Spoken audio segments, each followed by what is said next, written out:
Hello everyone, welcome to my YouTube channel Prerna Jain. आज मैं आपको भगवान पार्श्वनाथ के जीवन चरित्र के बारे में बताऊंगी। अगर अभी तक आपने मेरा चैनल सब्सक्राइब नहीं किया है तो अब ज़रूर करें। सबसे पहले आज अपन बात करते हैं भगवान पार्श्वदेव के जन्म और प्रारंभिक जीवन के बारे में। 23वें तीर्थंकर पार्श्वनाथ ऐतिहासिक पुरुष थे। पार्श्वनाथ का तीर्थ प्रवर्तन भगवान महावीर से 250 वर्ष पहले हुआ था। पार्श्वनाथ का तीर्थ प्रवर्तन कब हुआ? भगवान महावीर से 250 वर्ष पहले हुआ था। पार्श्वनाथ का जन्म आज से लगभग 2900 वर्ष पूर्व वाराणसी में हुआ था। अब आगे बात करते हैं भगवान पार्श्वनाथ के जीवन विवरण के बारे में। भगवान पार्श्वनाथ का दूसरा नाम पार्श्वनाथ जिन भी है। भगवान पार्श्वनाथ का ऐतिहासिक काल 872 से 772 माना गया है। ये बात नोट कर लेना कि भगवान पार्श्वनाथ का ऐतिहासिक काल कितना है। तो उनका ऐतिहासिक काल 872 से 772 माना गया है। भगवान पार्श्वनाथ की शिक्षाएं अहिंसा थी। भगवान पार्श्वनाथ से पूर्व जो तीर्थंकर हुए वह नेमिनाथ थे। यहाँ तक क्लियर हुआ। अब आगे बात करते हैं भगवान पार्श्वनाथ के गणधर के बारे में। भगवान पार्श्वनाथ के प्रथम गणधर श्री सुबदत्त थे। प्रथम गणधर कौन थे? श्री सुबदत्त थे। भगवान पार्श्वनाथ के गणधरों की संख्या श्वेतांबर परंपरा 8 संख्या स्वीकार करती है और दिगंबर परंपरा के अनुसार भगवान पार्श्वनाथ के जो गणधर थे वह 10 थे। अब आगे बात करते हैं उनके गृहस्थ जीवन के बारे में। पार्श्वनाथ का वंश इक्ष्वाकु वंश था। उनके पिता का नाम राजा अश्वसेन और माता का नाम रानी वामा देवी था। फ्रेंड्स, ये काफ़ी बार एग्ज़ाम में आते हैं ये क्वेश्चन कि भगवान पार्श्वनाथ की माता और पिता का क्या नाम था। उनके पिता का नाम राजा अश्वसेन और उनकी माता का नाम रानी वामा देवी था। भगवान पार्श्वनाथ के शासक देव कौन कौन थे? यक्ष थे धर्मेंद्र और यक्षिणी थी पद्मावती। अब उनके 5 कल्याणक के बारे में चर्चा करते हैं। भगवान पार्श्वनाथ का जन्म पौष कृष्णा एकादशी को हुआ था। उनका जन्म स्थान वाराणसी था। पार्श्वनाथ का दीक्षा स्थान बनारस था। भगवान पार्श्वनाथ को मोक्ष श्रावण शुक्ला अष्टमी को हुआ था और उनका मोक्ष स्थान समेध शिखर था। भगवान पार्श्वनाथ के लक्षण देखते हैं। उनका रंग हरा माना जाता है।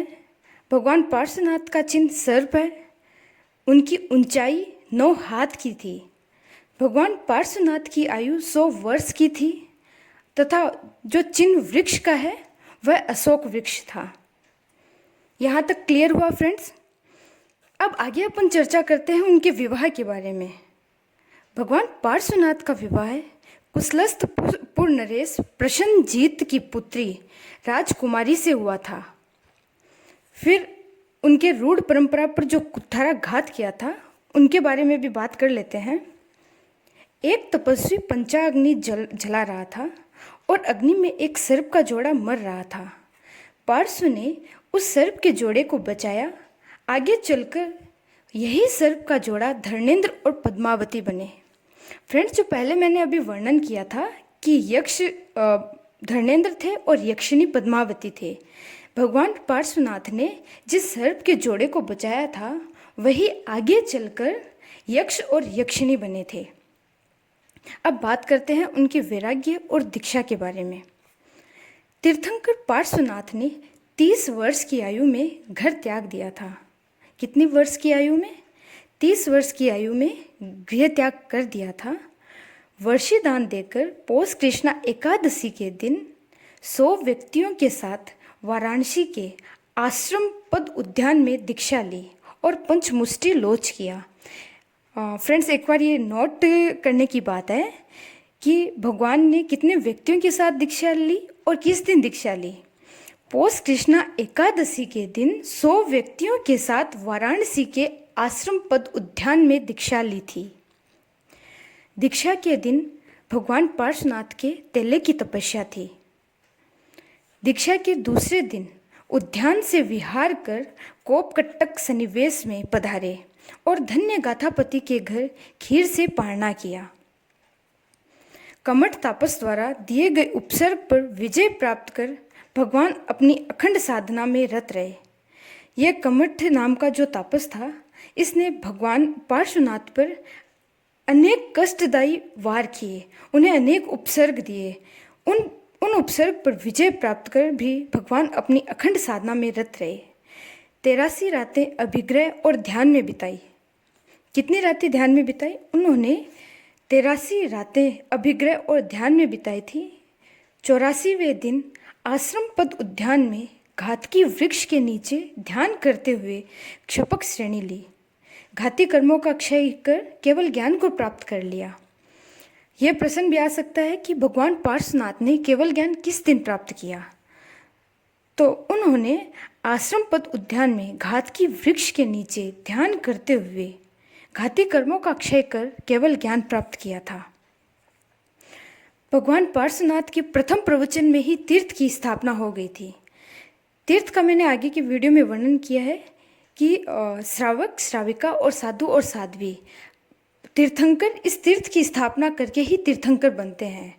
भगवान पार्श्वनाथ के प्रथम प्रवचन में ही उन्होंने तीर्थ की स्थापना कर ली थी। अनेक व्यक्तियों ने आगार और अनगार धर्मों को स्वीकार किया। पार्श्वनाथ के धर्म को चातुर्याम धर्म भी कहते हैं। चातुर्याम धर्म क्यों कहते हैं, जिसका वर्णन मैं आगे करने जा रही हूँ। भगवान पार्श्वनाथ ने जिस चारित्र धर्म की शिक्षा दी वह चातुर्याम 4 व्रत के रूप में थी।